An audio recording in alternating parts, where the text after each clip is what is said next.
الساعة 10 بالليل أمطار قوية جدا في محافظة اسكندرية، والأمطار دي بتكشف عن وجود هيكل عظمي فوق واحد من البيوت، وتعرف بعد كده إن الهيكل العظمي ده مدفون في المكان ده من حوالي 4 سنين. والحلقة دي واحدة من أهم ملفات الطب الشرعي والمعمل الجنائي في سنة 2020، وتحديدا في محافظة اسكندرية، وتحديدا في مدينة برج العرب، والساعة 10 بالليل بالظبط، وفي موسم شتاء صعب جدا على محافظة اسكندرية كلها بشكل عام في الوقت ده، عبارة عن أمطار رعدية وقوية جدا. وبسببها كان في الأستاذ محمد اللي عنده 76 سنة، اللي كان بيلاقي المية بتقع عليه من سطح البيت اللي قاعد فيه في كفر الشواهر ببرج العرب. والأستاذ محمد طلع فوق سطوح البيت علشان يحاول يلاقي طريقة يصرف بيها المية فوق سطح من السطوح اللي موجودة في البيت، واللي كان موجود فيه المخلفات والبناء بكميات كبيرة جدا، زي الرمل والأسمنت والخشب وحاجات تانية كتيرة.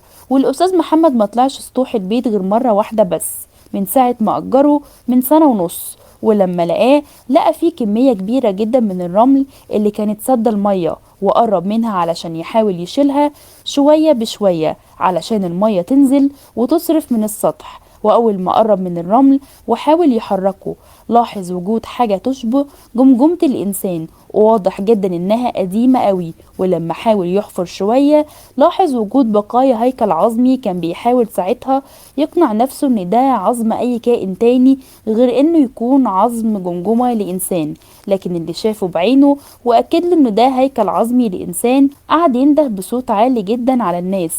لكن بسبب المطر القوي كان معظم الناس جوه بيوتهم وقافلين عليهم، فنزل بسرعة جدا وطلع على اسم شرطة برج العرب علشان يقول لهم على اللي شافه بالظبط. من هنا رجالة المباحث سمعوا منه البلاغ الغريب جدا ده، وبدأ انهم يتحركوا طبعا معاه بسرعة على البيت، ويجي معاهم خبراء من المعمل الشرعي والجنائي علشان يتأكدوا طبعا من صحة المعلومة اللي قالها أستاذ محمد. ولما وصل خبراء المعمل الجنائي والشرعي وكملوا حفر، تم الكشف عن هيكل عظمي كامل لإنسان في حالة تحلل كامل وواضح جدا، وإنها مدفونة في المكان ده من حوالي سنين طويلة.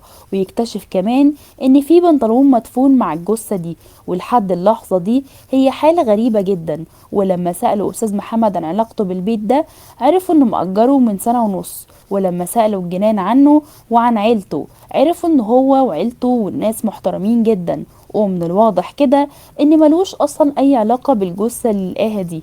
وكان السؤال هنا المحير، الجثة دي بتاعت مين ومين اللي دفنها هنا، وازاي كل الوقت ده محدش عرف. وبعد شوية حضر خبراء الطب الجنائي والشرعي علشان يكملوا التحقيق ويساعدوا في حل اللغز للقضية دي. وخلال مرحلة البحث في مسرح الجريمة اكتشف رجالة المعمل الجنائي بعض الملابس المدفونة جوه قوالب خرسانية موجودة فوق سطح البيت، ومن الواضح ان البيت كان بيجهز علشان يبني في دور تاني، وده السبب اللي كان مخلي مخلفات البناء موجودة بكميات كبيرة جدا. وظهر أول تقرير للطب الشرعي واللي أكد إن الهيكل العظمي ده لذكر عمره من 12 ل 13 سنة، وكمان واضح جدا إن عنده إعاقة في الحركة، وده كان واضح جدا من عظم الجثة اللي لقيوها. وسبب الوفاة هو تعرض الشخص ده للضرب على راسه بقوة جدا، وده كان باين جدا في التهشم اللي ظهر للعظم الجمجمة بطريقة واضحة كمان، ووجود آثار للرمل بطريقة غريبة في منطقة الفم ومنطقة الأنف، ومدفون في نفس المكان ده من أكتر من 4 سنين.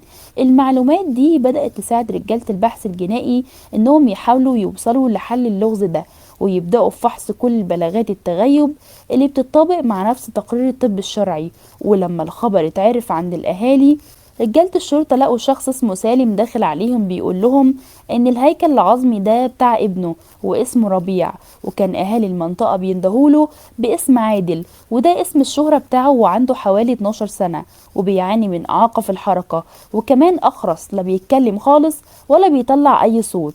والمواصفات دي طبعا كانت بتطابق تماما مع تقرير الطب الجنائي والشرعي. سالم والد الطفل ربيع وكان ساكن جنب البيت اللي ابنه كان مدفون فيه، وكل المنطقة عارفة الطفل عادل كويس جدا، وكانوا بيحبوه وبيلعبوا معاه، وفجأة اختفى وكل أهالي المنطقة بيدوروا عليه. والأستاذ سالم عمل من هنا محضر تغيب فعلا من حوالي 4 سنين، ورجالة الشرطة عملوا كل اللي يقدروا عليه في البحث عن الطفل ربيع أو عادل زي ما كانوا بيسموه. ولكن والده كان عارف إنه أخرس وعنده إعاقة في الحركة كمان، فكان خايف إنه يكون راح أي مكان تاني ومش عارف يرجع على البيت، فكان بيتعلق في أي معلومة ممكن تقول إن ابنه موجود في المكان ده.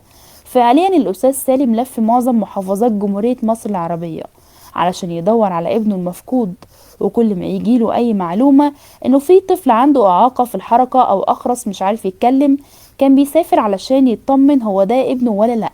لحد ما مر 2 كاملين ووالده فقد الأمل تماما إنه حتى يلاقيه. ورجالة الشرطة من هنا أخدوا الأستاذ سالم على المشرحة علشان بس يتعرف على الملابس اللي لقوها بجانب الطفل ربيع. وأول ما شاف البنطلون اتعرف عليه، ولما شاف باقي اللبس عرف إن هي دي الملابس الكاملة بتاعت ابنه وقت ما اختفى من المكان اللي كان موجود فيه، وكان عمال يدور عليه بقاله سنين طويلة جدا. وابنه يا عيني كان مدفون في البيت اللي جنبه. وبدأ من هنا رجالة الشرطة في التحقيقات، وسألوا صاحب البيت الأصلي وعرفوا منه إن البيت ده مجرد استثمار، وإن من ساعة ما بناه ما قعدش فيه ولا يوم واحد، وإنه طول الوقت ده كان عرضه للإيجار. لكن سالم والد الطفل ربيع بلغ رجالة الشرطة إن كان في عيلة ساكنة في البيت ده قبل الأستاذ محمد، ومشيوا من حوالي 4 سنين بالظبط. والعيلة دي كان عندهم شاب عنده 16 سنة واسمه محمد، ومعروف عنه سلوكه الغير متزن وسلوكه الإجرامي، لدرجة انه وقت اختفاء ابنه شك فيه، لكن ما تمش له توجيه اي اتهام لعدم وجود اي ادلة ضده. ورجالة الشرطة من هنا عملوا تحرياتهم اللازمة على العيلة دي اللي كانت موجودة طبعا قبل الأستاذ محمد، واكتشفوا ان الشاب اللي اسمه محمد اللي كان موجود قبل 4 سنين كان معمل له محضر هتك عرض قبل كده، واتحبس فعلا لمدة 2 شهر. ولما خرج من السجن طبعا أهالي المنطقة كلهم اتجمعوا وطلبوا من محمد وعيلته انهم يمشوا من المكان ده خالص، لانهم عارفين ومتأكدين ان محمد فعلا كان بيحاول يهتك عرض واحد من الأطفال اللي في المنطقة دي، وانه مكانه الحقيقي مش هنا لكن مكانه الحقيقي المفروض يكون في السجن. وفعلا بسبب الموقف ده العيلة دي مشيت من المنطقة دي خالص من حوالي 4 سنين فعليا لحد دلوقتي، ومفيش اي اتهام ضد العيلة دي او ضد الشاب محمد، وبتقول ان هو اللي قتل ربيع وان هو اللي دفنه فوق سطوح البيت. لكن الحس الامني كان بيقول ان احتمال بنسبة كبيرة جدا ان يكون محمد هو اللي عمل كده. وطبعا من هنا رجالة المباحث يوصلوا للمكان الجديد اللي نقلت فيه العيلة دي، ولما وصلوا لها وراحوا يقبضوا على محمد كان باين عليه فعلا انه مش عارف اي حاجة، لانه في الحقيقة كان ناسي فعلا اي حاجة حصلت من حوالي 4 سنين واتنست. ولما اتحقق معاه واتسأل عن الهيكل العظمي ده انكر في البداية تماما ان يعرف اي حاجة عن الموضوع ده، لكن رجالة الامن وذكائهم اقنعوه ان عندهم ادلة ضده وبتقول ان هو اللي عمل كده، لحد ما فعلا اعترف ان هو اللي عمل كده. وقال ان بعد ما خرج من السجن من حوالي 4 سنين اكتشف ان اهالي المنطقة كلهم كانوا عايزين يمشي هو وعيلته من المكان اللي هم كانوا عايشين فيه. هو وقتها كان عنده حوالي 16 سنة، وبسبب طبعا ميوله الجنسية الغير سوية وشرب المخدرات بكميات كبيرة جدا خليته عايز يعتدي على طفل ربيع او عادل، لانه عنده احساس انه ممكن يعمل كده ومحدش في المنطقة خالص يعرف. فطلب منه انه يطلع معاه على السطوح في الوقت ده علشان يلعب مع الطيور اللي مربيهم، ولان الطفل عادل طيب ومش فاهم اي حاجة فطلع معاه على سطوح البيت. لكن اول ما لقاه بيقلع هدومه الطفل عادل عرف ان في حاجة مش مظبوطة هتحصل. قعد طبعا يحاول يقاومه كتير لكن للأسف ما كانش عارف ينطق بأي كلمة، لحد ما مسك محمد طوبة وقعد يضرب على راسه لأنه خاف ان الطفل عادل ينزل تحت ويبلغ والده طبعا باللي حصل. فقرر ساعتها محمد ان يقتله ويدفنه في المكان ده من غير ما حد يعرف. بعدها ضربه على راسه اكتر من مرة وتأكد طبعا انه مات، وجاب كمية كبيرة من الرمل وحطها في مناخيره وبقه علشان يطمن ويتأكد انه مات. وبعدها حفر في الرمل اللي كان فوق السطوح ودفنه جواه، ونزل وقف في الشارع وكأنه مفيش اي حاجة حصلت اصلا. ولما بالليل الأستاذ سالم مش لاقي ابنه خالص قال انه اختفى. كان محمد من الناس اللي كانوا بيدوروا عليه، ومحدش عارف ان الحيوان ده هو اللي دفنه. وبعد مرور شهرين بالظبط عزل هو وعيلته من المنطقة دي خالص، وتم عرضه للمحكمة، وأكيد خد الحكم اللي يستحقه، وحق الطفل عادل يرجع. قضية مليانة تفاصيل مهمة، ولولا جهود الطب الشرعي والجنائي ما كانش ممكن نوصل لحل، وكانت ممكن الشرطة تأيده ضد مجهول. استنوا مني الحكاية الجاية. كان معاكم خلود عادل. سلام.